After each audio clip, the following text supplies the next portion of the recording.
91.10. Ma radio. Ta radio. Notre radio. Partout où vous vous trouvez.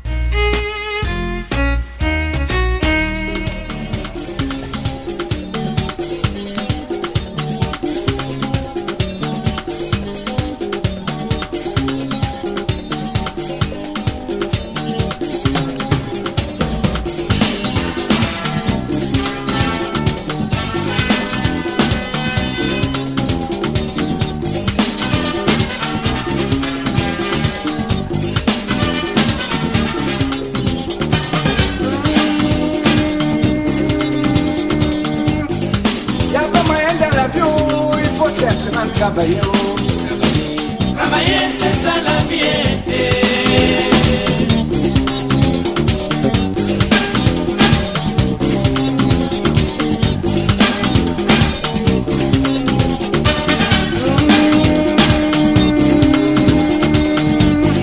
Y'a pas moyen de la vie, il faut simplement débrouiller. Débrouiller, c'est ça la piété. Faut pas dormir, faut travailler.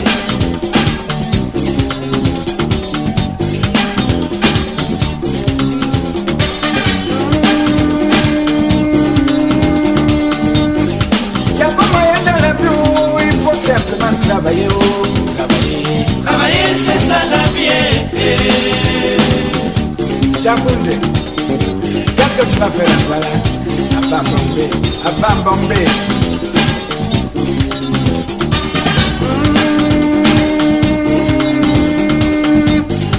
Y'a pas moyen dans la vie, il faut simplement débrouiller. Débrouiller, c'est ça la piété.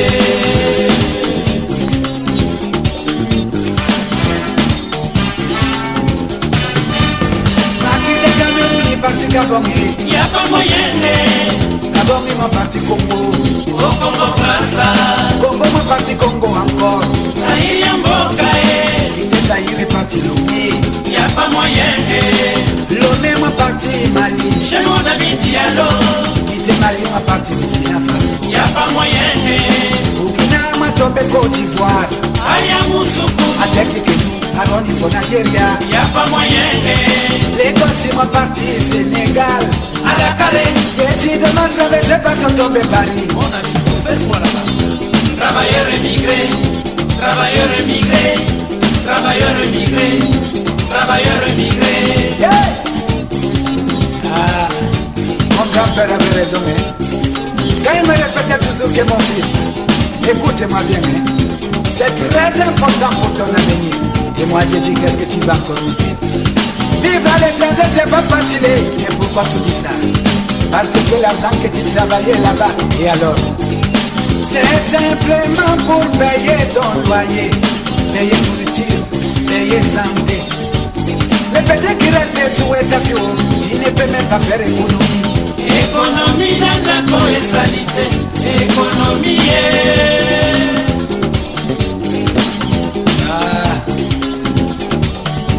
Travailler c'est trop dur, mais voler c'est pas bon.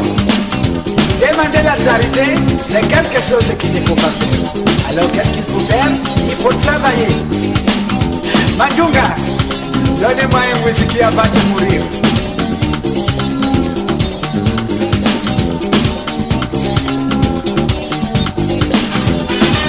Cabaret, cabaret, cabaret, cabaret. Cabaret, cabaret, cabaret.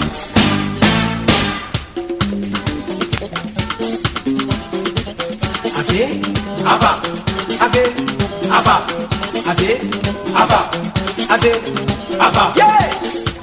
Asma.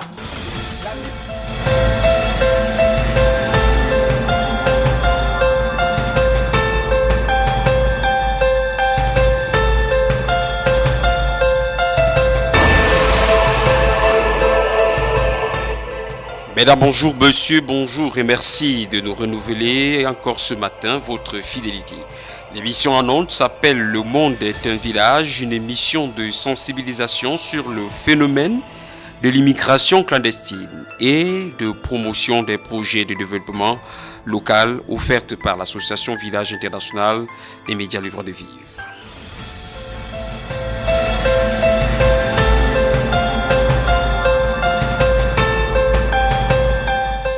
Au sommaire de cette nouvelle édition, plein feu ce jour sur la vaste campagne de sensibilisation orchestrée samedi 14 mai dernier à l'esplanade de la place Amadou Ahidjo ici à Yaoundé et qui mettait en échange les jeunes du ministère des Racontes internationales et le service de communication de votre association Village International des Médias, le droit de vivre. En toile de fond, faire comprendre et entendre les dangers de ce phénomène d'immigration clandestine qui concerne beaucoup la catégorie sociale jeune. L'opération a donné lieu à des questionnements de la part de ces jeunes. Nous y reviendrons dans la seconde partie de cette émission.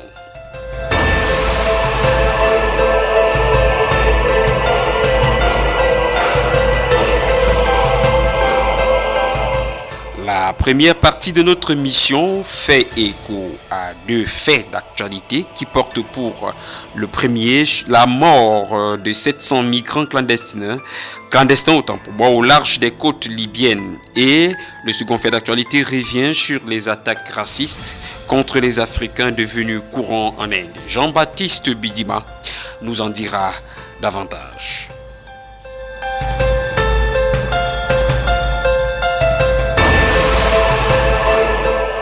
Le monde est un village, équipe de production, prise de vue Martial Ban, mise en nom de Wilfried Mbangor, collaboration Jean-Baptiste Bidima, Liliane Mindo, coordination Emmanuel Julta, supervision Dr Tchala Essouba. Au micro de présentation, je suis Salmon Alberta. Mesdames, messieurs, votre fidélité à l'écoute de ce programme nous honore. Le monde est un village, le fait du jour. Madame, bonjour, madame, monsieur, une fois de plus, démarrons cette émission par la rubrique habituelle, à savoir le fait majeur. Celui de ce matin est une combinaison de deux faits d'actualité. Le premier porte sur la mort de près de 700 migrants dans les embarcations de fortune au large des côtes libyennes. Le deuxième, quant à lui, a trait aux attaques racistes contre les Africains en Inde. Des faits d'actualité que vous nous présentez ce matin, Jean-Baptiste Bidima. 700 migrants morts en une semaine au large de la Libye. L'information est du Haut Commissariat aux réfugiés et des témoins de ces embarcations de fortune qui ont tourné au vinaigre. On note une quarantaine d'enfants. Les migrants sont des clandestins qui ont été embarqués dans un bateau sans moteur, remorqués à l'aide d'une corde par une autre embarcation. Une fois à bord, un des passeurs a coupé la dite corde, ce qui a fait couler le bateau en un laps de temps. L'on a également enregistré 300 survivants enfermés dans la cale. Il faut déjà noter que 1400 migrants en une semaine ont été secourus par 3 missions aéronavales de surveillance et de secours au large des côtes libyennes. La Méditerranée, au vu de ce nombre élevé de décès causés par des embarcations de fortune, voire par l'immigration clandestine, est désormais considérée comme un immense cimetière d'où viennent s'enterrer tous les espoirs d'une vie meilleure en Occident. La plupart des victimes sont nigérianes, gambiennes et somaliennes. Les passeurs ici ont adopté de nouvelles stratégies profitant des conditions météorologiques favorables. Ils embarquent un nombre bien élevé. Je dirais même un nombre de migrants au-delà de la norme, réduisant ainsi leurs tarifs. Les principaux départs, apprend-on, s'effectuent au niveau des plages de Sabranta à l'ouest de Tripoli et de Karambouli à l'est. Les commandants de bord, entre guillemets, sont formés au dernier moment par ces passeurs qui leur donnent chacun un GPS. Embarqués, ils doivent maintenir le cap sur Lampedusa. Les bateaux, pour la plupart, ont vieilli. Ils ont été conçus uniquement pour la pêche. Plusieurs corps ont été rejetés sur la rive, voire sur les plages de Karambouli. À la recherche d'un Eldorado, ils ont reçu la visite de l'ange de la mort en pleine Méditerranée. La meilleure chose à faire, semble-t-il, est de rester chez soi, loin des noyades, des coups de gueule de requin et du mécontentement de la mer farouche et hostile à l'immigration clandestine. Rome exige en ce moment qu'un accord soit trouvé entre l'Europe, la Libye et les autres pays africains, question de trouver une solution définitive à ce trafic d'êtres humains. Quant aux ressortissants africains en Inde, les nouvelles ne sont pas du tout bonnes. Les Africains vivent dans un climat de peur et d'insécurité. Pour garder de bonnes relations diplomatiques, la ministre indienne des Affaires étrangères s'est engagée à assurer la sécurité des ressortissants de la terre incognita et de punir tous ceux qui se livrent à des actes de barbarie, à des actes de violence contre les étrangers. C'est une déclaration survenue une semaine après le meurtre par lapidation d'un jeune enseignant de français d'origine congolaise, âgé seulement de 29 ans et titulaire d'un diplôme en informatique obtenu en Inde. Le jeune enseignant de français à New Delhi a été pris en filature par 3 hommes suite à un différend sur une course en rickshaw. Olivier Masunda Kitada, puisqu'il s'agit de lui, a été frappé à coups de pierre et de briques. Conduit à l'hôpital, il n'a pas survécu. On parle désormais de lui au passé. Et il faut souligner que les attaques contre les Africains sur le territoire indien sont légion. Dans la journée du 26 mai 2016, et 6 autres ont été agressés dans différents points de la capitale. Selon le témoignage de Kenneth Ikbinoza, une des victimes de nationalité nigériane, un pasteur, sa femme et leur enfant âgés seulement de 4 mois ont été frappés avec une batte de cricket par un groupe de 5 hommes alors qu'il regagnait son lieu de résidence. Un autre Nigérian, la trentaine sonnée, rapporte lui aussi a été victime d'une agression. Il avait été attaqué par un petit groupe d'Indiens mal intentionnés. Il l'avait frappé à coups de batte et de pierre. Ces faits ont amené l'association des étudiants africains en Inde à organiser une marche de protestation contre le racisme. Les jeunes Africains disent sans embâche qu'ils ont été séduits par la perspective d'études dans les universités indiennes à cause, et dit-on, de la qualité reconnue de l'enseignement et du coût abordable. Mais pour ces Indiens de mauvais augure, les Africains sont en Inde, non pas pour étudier, mais pour écouler la drogue et ses dérivés, et promouvoir la prostitution.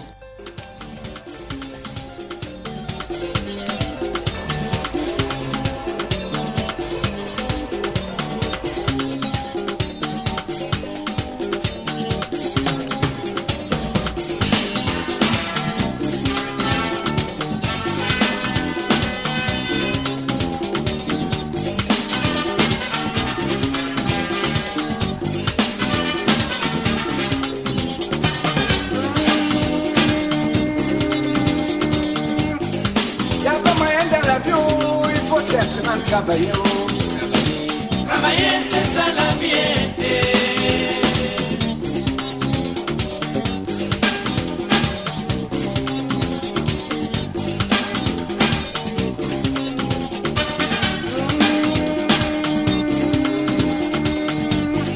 y a pas moyen de l'avion, il faut simplement débrouiller. Débrouiller, c'est ça la vie. Faut pas dormir, faut travailler.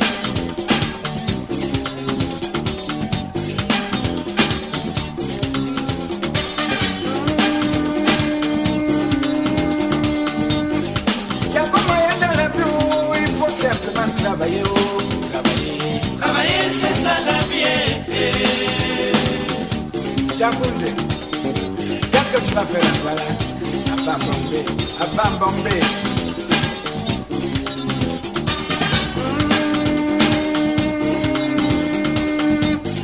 Y a pas moyen dans la vie, il faut simplement débrouiller. Débrouiller, c'est ça la vie.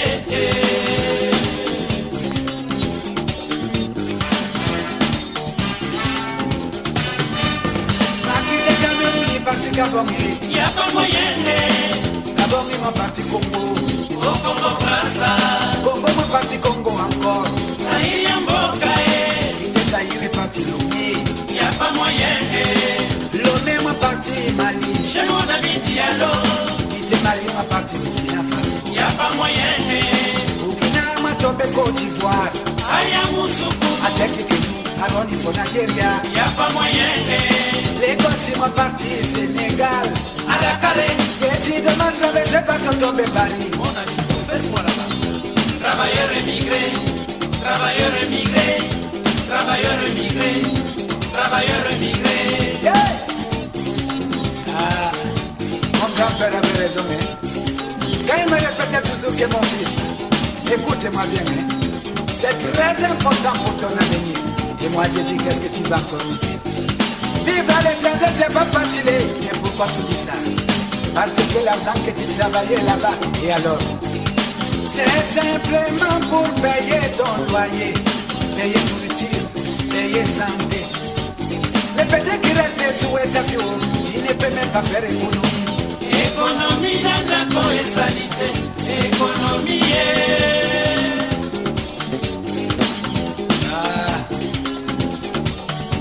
Travailler c'est trop dur, mais voler c'est pas bon. Demander la charité, c'est quelque chose qu'il ne faut pas faire. Alors qu'est-ce qu'il faut faire? Il faut travailler. Mandunga, donnez-moi un whisky avant de mourir.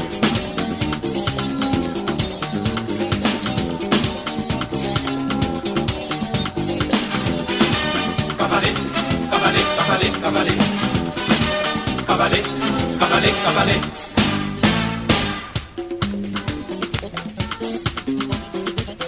Ave, Ava, ave, ava, ave, ava, ave. ava. Yeah! Asma, la vie là c'est toi-même.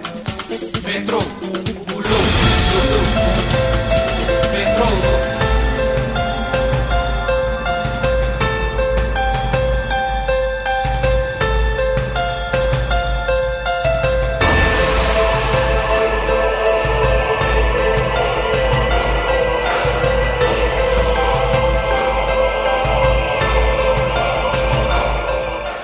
Si vous venez de vous brancher en direct sur la 91.10 FM, sachez que vous êtes à l'écoute de votre émission Le Monde est un village, une émission de sensibilisation sur le phénomène de l'immigration clandestine et de promotion des projets de développement local offerte par l'association Village International des médias Le Droit de Vivre.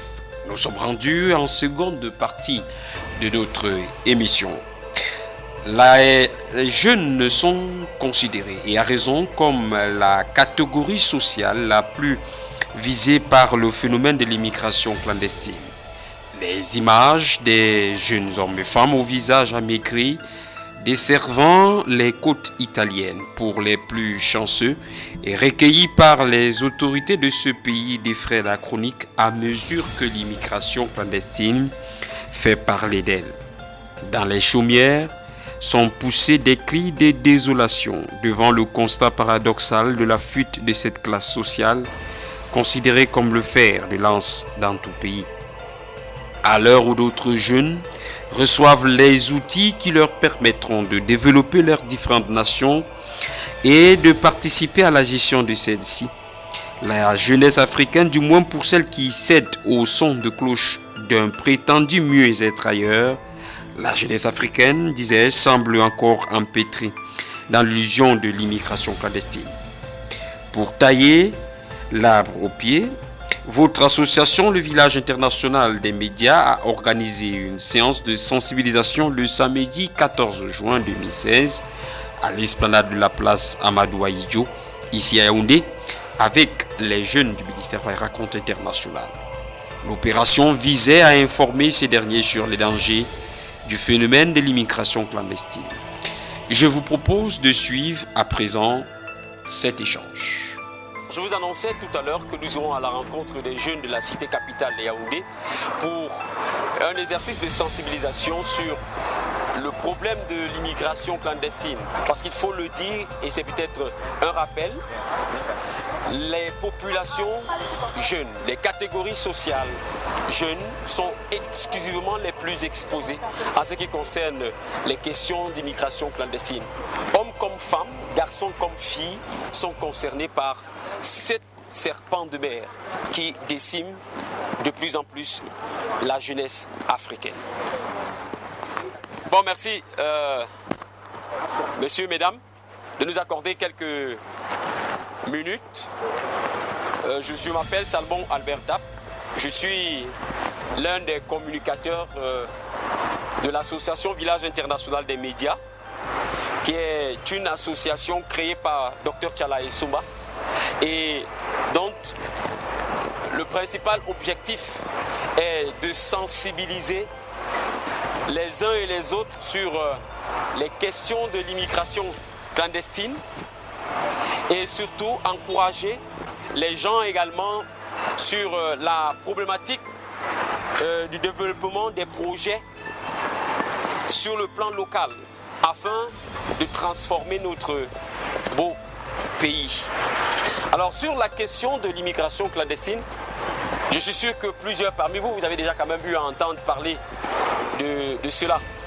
Et avant que de continuer, je voudrais remercier vraiment vos responsables qui nous ont permis de pouvoir vous mobiliser. Alors, quand on parle de l'immigration clandestine, c'est tout simplement ce processus qui consiste pour un homme, pour une femme, ou un groupe d'hommes, un groupe de femmes, à vouloir allier l'Europe dans des conditions tout à fait illégales. Les conditions normales pour un voyage consistent pour une personne d'aller au niveau de la représentation diplomatique du pays vers lequel cette personne voudrait aller et de demander un visa. À la suite de cette demande, lui a accordé le visa et il peut donc entrer dans des conditions normales dans ce pays.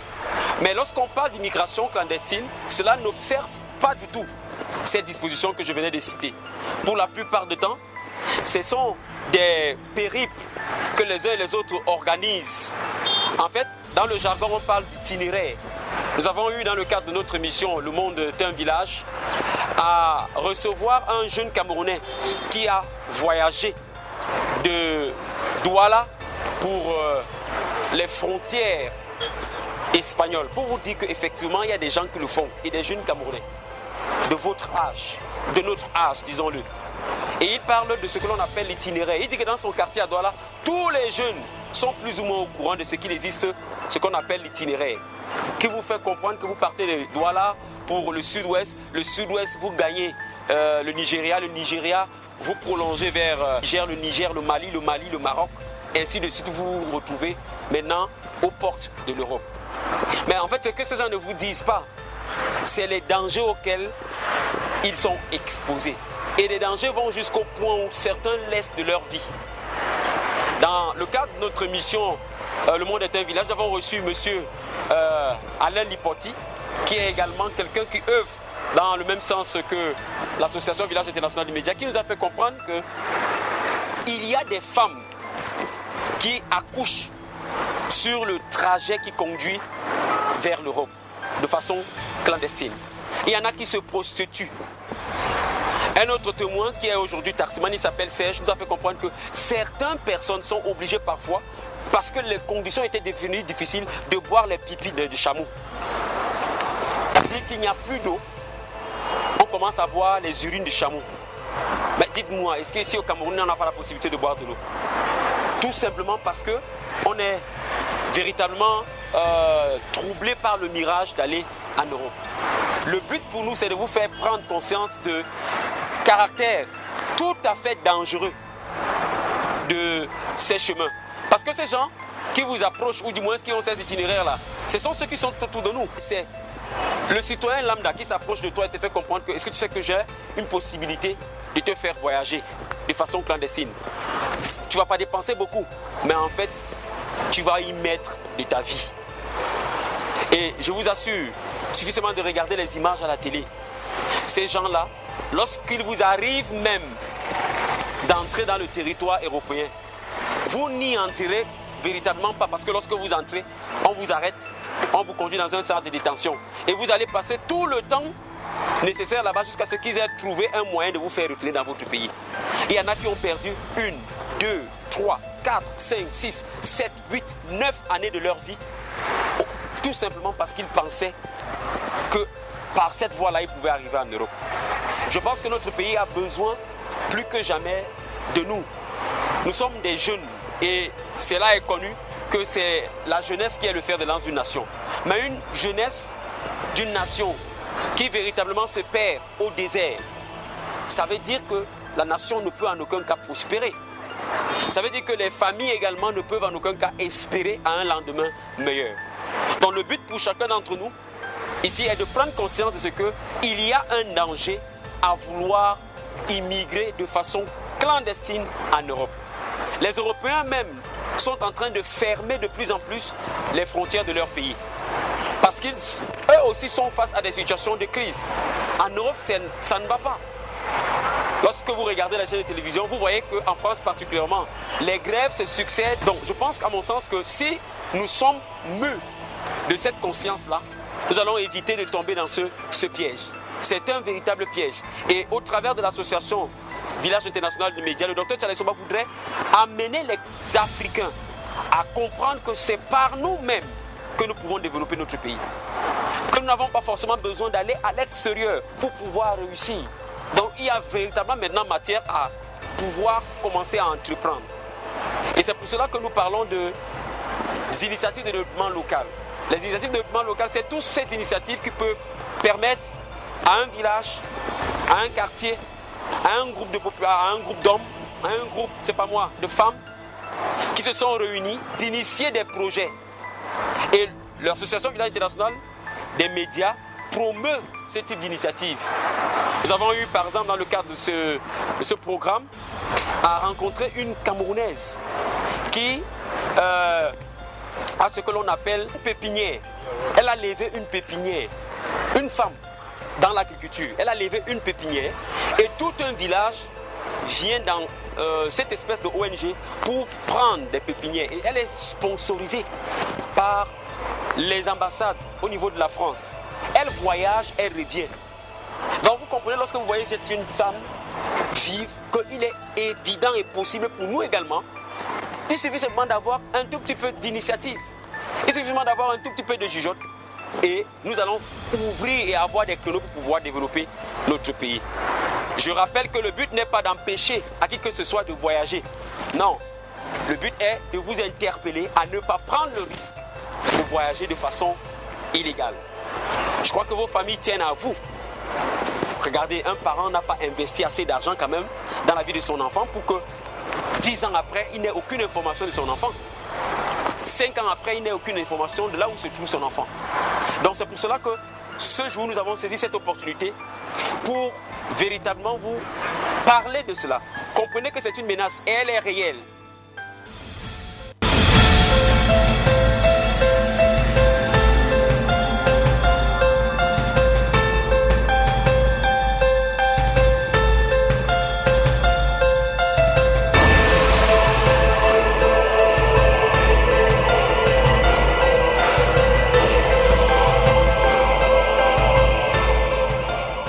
L'exercice visait à susciter des questionnements dans la conscience collective de l'auditoire de ce jour, avec pour finalité apporter à ces derniers des réponses. Suivons à présent cette phase des questions et réponses.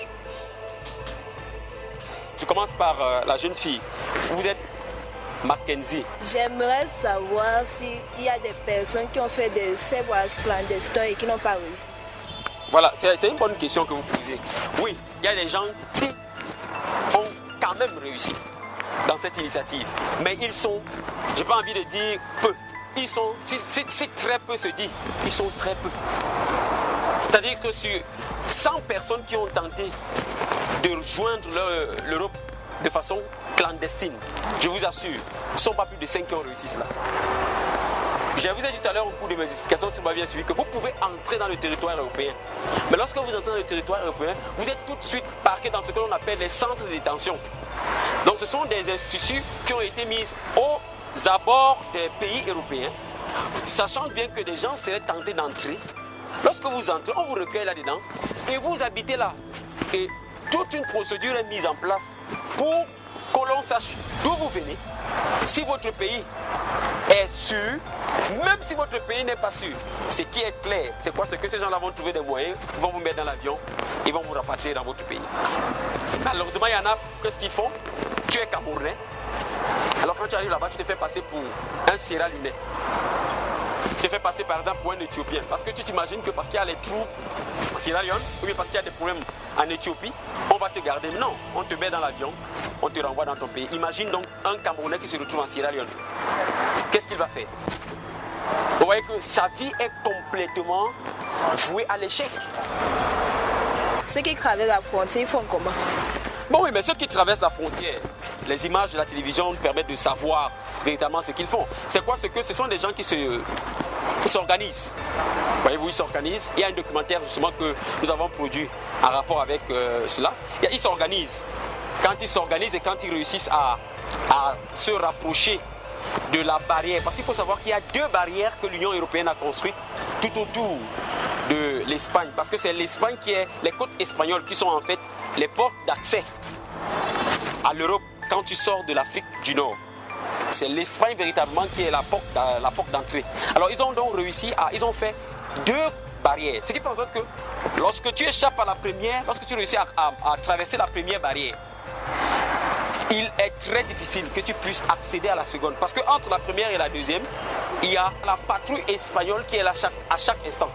Alors qu'est-ce que les Africains ont trouvé comme tactique? C'est quoi? C'est que quand ils y vont en moindre groupe, ils ont peu de chances de pouvoir entrer.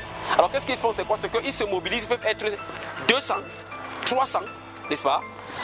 Et ils se disent que bon, comme ils sont nombreux, quelques-uns vont réussir quand même à passer. Mais vous passez la première barrière.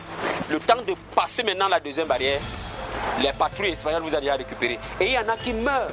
Les images sont vraiment sont tellement catastrophiques à voir. Il y en a qui, vous voyez comment la chair, vous voyez la chair qui est émiettée sur les fils barbelés. Parce que ce sont des fils barbelés, c'est des barrières hautes. Des barrières hautes véritablement. Et vous voyez comment il y a des morceaux de chair qui sont laissés de part et d'autre. Je vous assure que c'est quelque chose vraiment de frustrant. Or, il y a rien de plus beau que d'entrer dans un avion et d'atterrir à l'aéroport et d'entrer dans le pays. Il n'y a rien de plus beau. Maintenant, quand tu arrives par exemple, pour revenir à la première préoccupation, et que tu as réussi à entrer, tu deviens un clandestin. Imagine un peu la vie de quelqu'un en Europe. Tu n'as pas de papier, tu n'as personne pour t'accueillir, tu n'as aucun endroit où tu vas dormir. Finalement, c'est quoi? C'est qu'à un moment donné, la police va encore t'attraper et va te faire entrer dans ton pays. Donc, il n'y a vraiment pas d'issue dans ce projet-là. C'est pour cela, une fois de plus, que nous conseillons aux uns aux autres de ne pas tenter ce genre d'initiative. Je m'appelle Bola Hassan Constant. Moi, ma question est celle de savoir, après tant de sensibilisation, qu'est-ce qu'il faut réellement? Est-ce qu'il faut continuer à sensibiliser ou alors résoudre les problèmes socio-économiques des Africains pour les empêcher de faire? Est-ce que la sensibilisation suffit de dire non, c'est pas bien? Ou alors de résoudre plutôt les problèmes qui les empêchent, qui les amènent à vouloir chercher le meilleur en Europe? C'est une très bonne préoccupation. Je crois effectivement que si les uns et les autres sont mus par l'envie de partir, c'est parce qu'il y a un problème. N'est-ce pas? Il y a un problème, c'est quoi? C'est qu'à la maison, ça ne va pas. Bon, et effectivement, il faut trouver des voies et moyens pour maintenir les gens dans leur pays. Et pour maintenir les gens dans leur pays, à votre avis, ça commence par qui? Ça commence par chacun d'entre nous. Ça commence par chacun d'entre nous. Parce qu'il faut savoir une chose, c'est quoi? C'est que l'immigration clandestine ne commence pas uniquement en ville. L'immigration clandestine commence d'abord la plupart du temps au village. C'est qu'au village, il n'y a rien à faire, n'est-ce pas? Et la personne part du village pour la ville. Quand la personne arrive en ville, elle n'a rien à faire. Elle se retrouve au milieu des gens qui disent qu'on a l'itinéraire pour pouvoir aller en Europe. Cette personne-là est encouragée et va, n'est-ce pas? Or, s'il y avait véritablement des structures au niveau du village, les gens ne seraient pas tentés à partir des villages pour la ville et des villes pour le désert. C'est pour cela qu'au niveau de l'association Village international des médias, nous pensons qu'effectivement, il faut développer d'abord les villages. Parce que si au village, il y a un hôpital pour nous soigner, si au village, il y a une école où on peut instruire notre enfant, si au village, il y a un marché, si au village, il y a une poissonnerie, finalement, personne ne serait tenté de quitter le village pour venir en ville, à moins que tu n'aies un travail en ville. C'est pour cela qu'on parle donc d'initiative de développement local, c'est-à-dire le développement commence d'abord au niveau du village. Passant donc maintenant du village, il intègre ensuite la ville et permet donc un foisonnement afin que ceux de la ville ne se sentent pas, ou du moins ceux du village ne se sentent pas en retrait par rapport à ceux qui sont au village. Vous avez remarqué par exemple que le docteur à un moment donné, en Colombier, lorsqu'il y avait encore au début, avec la chaîne de télévision qui est ouverte là-bas, il y avait le village du cinéma. Vous avez vu à un moment donné, le Colifie a changé complètement son visage. Vous arriviez là-bas, il y avait des gens, c'était bruyant. Certaines personnes même qui étaient parties du village Colifie étaient rentrées. Donc en fait c'est un exemple qui tente à montrer que si dans nos villages les choses sont faites ainsi, les gens ne seront plus tentés à partir. Maintenant, il faudrait que ce soit les élites qui soient sensibilisées. Que chacun à un moment donné ne pense pas seulement à lui-même. Comme j'ai une voiture, comme j'ai une maison, comme je suis bien. Non, je dois également penser à ceux qui sont autour de moi afin que nous tous, nous soyons bien et que véritablement, nous ne mettions pas la vie de ceux qui sont autour de nous en danger. I'm called Ebonge Olive. Yes. I wish to know the negative effects of migration within the country or out of the country, because you just said immigration out of the country bring much effect on the youth. Because we are talking on the youth. And immigration, when people are migrating, what are the negative effects back at home? Because you will leave your own village or your own country to go to another country. Then I wish to know the possible effect and the solution back at home, what immigration can do. Il faut savoir que les effets négatifs, par exemple, de l'immigration, les signes, d'abord, il faut savoir que c'est la paupérisation d'abord de la personne qui tente d'immigrer clandestinement. Ta propre vie est en danger, n'est-ce pas? Le voyage n'est pas fait pour mettre quelqu'un mal à l'aise. Attendez, prenons l'exemple. Quand toi tu es dans un taxi, est-ce que tu es mal? Quand tu sais que tu vas prendre un taxi où tu seras mal à l'aise, tu évites de le prendre, non? Donc quand tu voyages, il faudrait que tu sois à l'aise. C'est vrai, nous sommes dans ce que l'on appelle aujourd'hui la mondialisation. On circule et on ne devrait pas circuler et ayant en nous une appréhension particulière. Or, l'une des caractéristiques des personnes qui voyagent clandestinement, c'est quoi? C'est que ces personnes sont tout le temps mal à l'aise. Pourquoi? Parce qu'à tout moment, on peut les arrêter. Et lorsqu'on t'arrête, ton rêve également s'arrête là. Et ton argent que tu as dépensé, il y en a qui, par exemple, dépensent 1 million de francs. D'autres qui dépensent 500 000 francs. Est-ce que tu ne peux pas prendre ces 1 million, 500 000 francs et injecter ça dans un jet particulier au niveau du Cameroun? Il y a des gens qui ont commencé les affaires ici avec moins de 300 000 francs. Aujourd'hui, qui ont des chiffres d'affaires de 100 millions. Donc, il y a ce risque-là également. Il y a également ta propre vie. Il y a ta famille également que tu mets à mal. Parce que moi, je crois, à mon sens, que tu as arraché de l'affection de gens de ta famille qui ne savent pas où ils sont, où tu es. N'est-ce pas? Et puis maintenant, tu es exposé, tu es dans un pays dont toi, tu ne connais même pas d'abord la culture.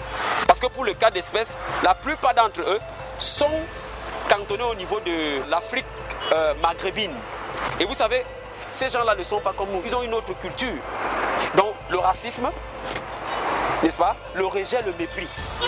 Et il y a des abus de tout genre. Je vous ai parlé tout à l'heure de la prostitution. Donc c'est autant de choses qui sont véritablement des dangers pour l'immigration clandestine. Je m'appelle Christian. Christian Fodop. Oui, compte tenu de la conjoncture économique et la difficulté, parce qu'il y a des jeunes qui ont bien la volonté d'investir dans leur pays, et de travailler, d'entreprendre. Mais lorsqu'ils commencent, c'est difficile. C'est difficile à cause de la conjoncture économique. Et il y a également les détournements de fonds qui viennent s'ajouter à ça et qui rendent l'argent rare d'ailleurs. Ça veut dire qu'il y a beaucoup de jeunes là que j'ai eu à rencontrer, et moi-même personnellement, qui ont pris l'engagement d'entreprendre. Mais lorsqu'ils commencent, certains se retrouvent à abandonner parce que c'est très difficile. Ils n'arrivent pas à joindre les deux bouts. Bon, qu'est-ce qui pourrait donc encourager un jeune à rester dans son pays et à chercher à entreprendre, puisque autant donner cette difficulté-là? Parce que je pense que c'est ce qui pousse les jeunes à vouloir seulement partir.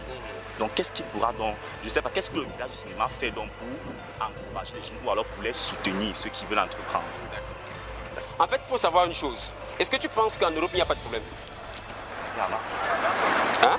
Il y en a. Est-ce que tu penses qu'en Europe, il n'y a pas de détournement? Si, il y en a. Voilà. Alors moi, je crois à mon sens, soyons véritablement, nous avons le bon sens. Qu'est-ce qui est plus facile? D'évoluer dans un microcosme, oh là là, c'est un peu compliqué, d'évoluer dans un milieu où tu ne connais personne, ou bien d'évoluer dans un milieu où tu connais ceux qui sont tout autour de toi? Qu'est-ce qui semble plus facile? C'est d'évoluer, à mon sens, dans un milieu qui t'est commun, n'est-ce pas? Qui t'est déjà familier. Oui, nous sommes conscients de ce qu'il y a des problèmes dans notre pays. Mais à côté de ça, il y a quand même également des portes, des solutions. Regardez tout autour de nous. Yaoundé n'était pas comme ça il y a de cela 10 ans. Ça veut dire quand même que, mine de rien, des choses bougent. Il y a des jeunes également qui entreprennent et qui sont soutenus. Oui, au niveau du village international des médias, notre volonté est d'apporter, ça c'est clair, et c'est ça le credo du fondateur de l'association Village international des médias, c'est d'apporter auprès des jeunes des projets dans lesquels les jeunes peuvent s'intégrer. Dans ce sens, il y a un village de cinéma. Il y a une chaîne de radio, par exemple, qui est déjà créée. Il y a une chaîne de télévision qui fonctionne et qui emploie également des jeunes. Donc c'est clair que si une personne, par exemple, dépose sa demande d'emploi dans ces différentes structures qui fonctionnent déjà, cette personne-là a la possibilité de pouvoir travailler et donc d'être à l'abri d'une éventuelle tentative d'aller en Europe.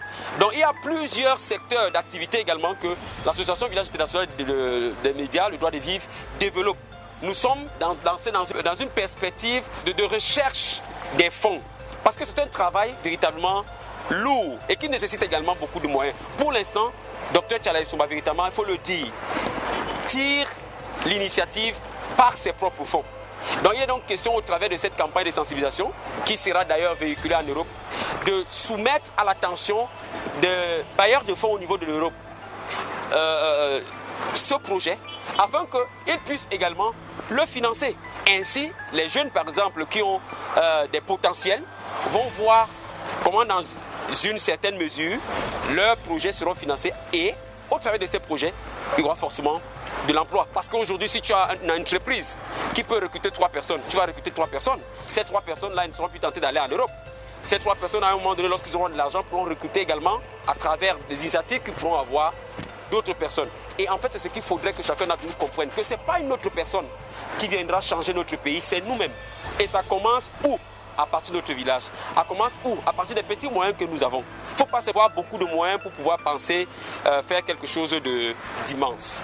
Voilà, mes amis, ce que j'avais à vous dire. Merci encore une fois de plus de m'avoir écouté, de nous avoir écoutés. Nous disons merci aux jeunes filles qui ont été patientes et merci aux jeunes garçons qui ont été patients. Merci une fois de plus.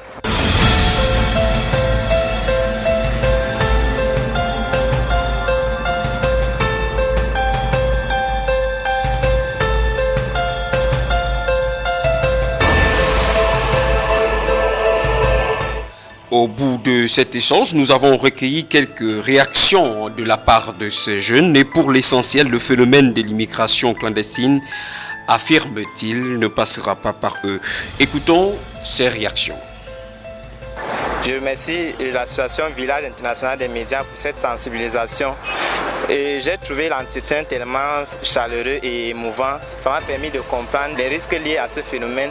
Et moi, je ne peux pas être tenté par cette initiative parce que plusieurs ils laissent leur vie. Et ce n'est pas en allant en Europe qui est la solution, mais c'est développer nos pays par nos propres moyens, notamment par le développement local de la société tout entière, par les activités, peut-être l'agriculture, que nous allons accéder au développement économique de nos pays. Time the Association Village International des Médias, after the interview and the sensibilization of the youth of carrying out immigration without the will of their parents or their brothers, there are a lot of negative effects that the youth go across while trying to migrate from other village. You may leave your town or from your village to a town or from a town to another country. There's a lot of risks. So my own advice that I'm going to give to the youth is that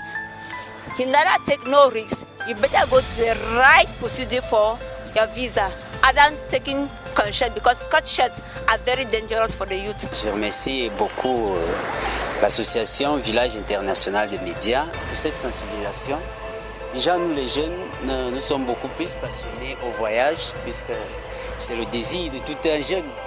Donc, ce qui fait que par rapport à l'ignorance de ce qui se passe à l'extérieur, dont nous ne sommes pas souvent informés, parce que beaucoup plus nous sommes amoureux du voyage. Ça fait que nous ne savons pas, nous nous engageons et des fois on se livre à pas mal de choses, peut-être à des voyages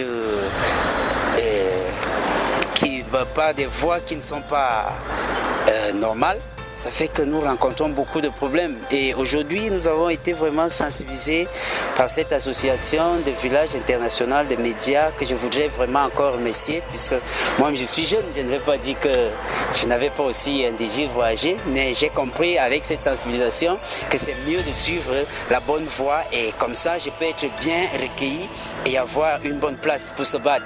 Donc je voudrais profiter de l'occasion pour demander à la jeunesse camerounaise que nous avons beaucoup de possibilités, beaucoup de moyens de se battre. Et ce serait mieux qu'un jeune se batte, qu'il travaille et tout ce qu'il peut faire, qu'il ait simplement de l'amour de ce qu'il fait et qu'il s'en sorte. Je remercie également le village international des médias. Et aujourd'hui, nous avons appris plein de choses. Nous avons appris que, par exemple, les voyages, c'est vrai, les jeunes ont plein d'objectifs. Ils veulent voyager pour trouver des meilleures conditions de vie. Ils sont confrontés à des choses tellement difficiles. Et non seulement ils n'ont plus la possibilité de rentrer, mais en plus, ils sont obligés d'assumer des conditions vraiment scandaleuses. Donc aujourd'hui, ce que je peux conseiller aux jeunes, c'est soit d'aller par voie légale, c'est-à-dire d'aller recevoir une certaine formation pour venir développer le pays, ou alors simplement de rester et d'être dans de meilleures conditions que ceux-là qui se retrouvent aux frontières, qui sont vraiment dans des conditions terribles. Et nous remercions encore une fois de plus le village international des médias pour ce message. Merci encore.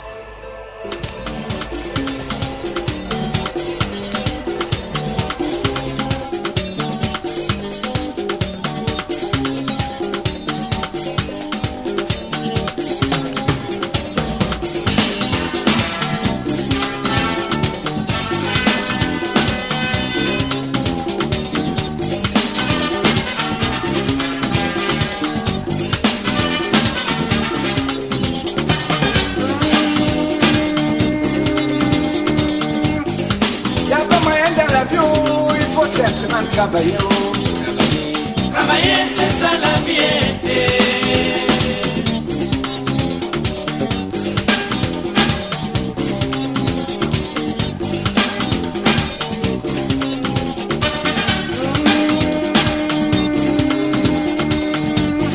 Il n'y a pas moyen de l'avion, il faut simplement débrouiller. Débrouiller, c'est ça la vie. Faut pas dormir, faut travailler.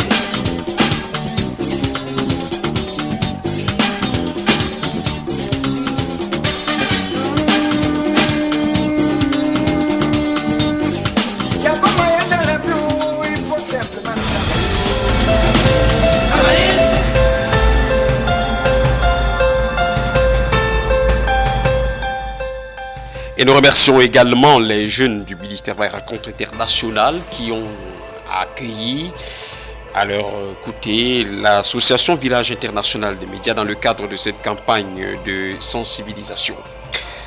L'édition de ce jour se referme. Nous voulons rappeler l'ensemble de l'équipe qui nous a aidé dans le cadre de la réalisation et la production de ce programme. Prise de vue Martial Ban, mise en onde de Wilfred Mbongo, collaboration Jean-Baptiste Bidimali Yanmilo, coordination Emmanuel Jultap, supervision Dr Tchalaï Soumba, présentation Salmon Alberta. L'association Village International Le Droit de Vivre a une page Facebook, visitez-la. Village International des médias, Droit de Vivre en un seul mot. Village International Le Droit de Vivre en un seul mot sur Facebook. Retrouvez également certaines de nos vidéos sur YouTube en tapant tout simplement Village International des médias. Mesdames, Messieurs, merci de nous avoir suivis. Bonne suite de programme à l'écoute de Radio Fréquence Vie. Au revoir.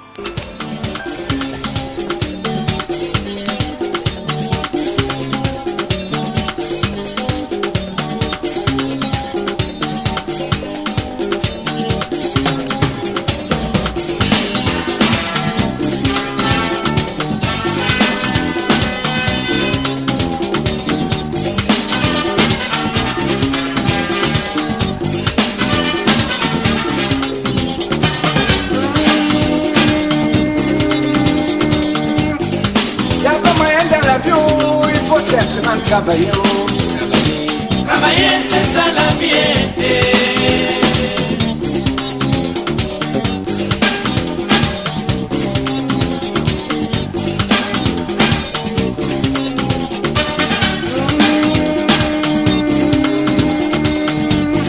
Il n'y a pas moyen de l'avion.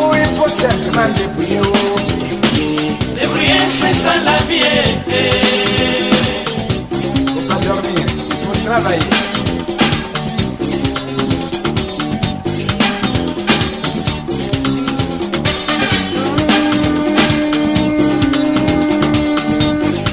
Y a pas moyen dans la vie où il faut simplement travailler. Travailler. Travailler, c'est ça la vie. Jacounde, qu'est-ce que tu vas faire là-bas là? À Bambombe.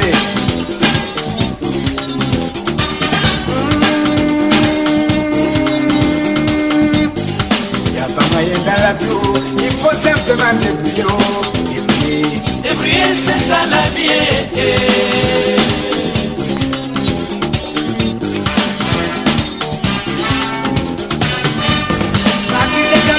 Parti Gabon, y a pas moyen. Gabon, mon parti Congo. Au Congo Braza. Congo, mon parti Congo encore. Zaïre Yamboka. Quitte Zaïre, parti Lomé.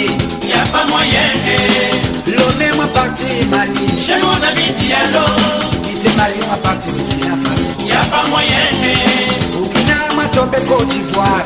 Aya Moussoukou. Avec Kenou, Aroni pour Nigeria. Y a pas moyen. Lagos, c'est mon parti Sénégal.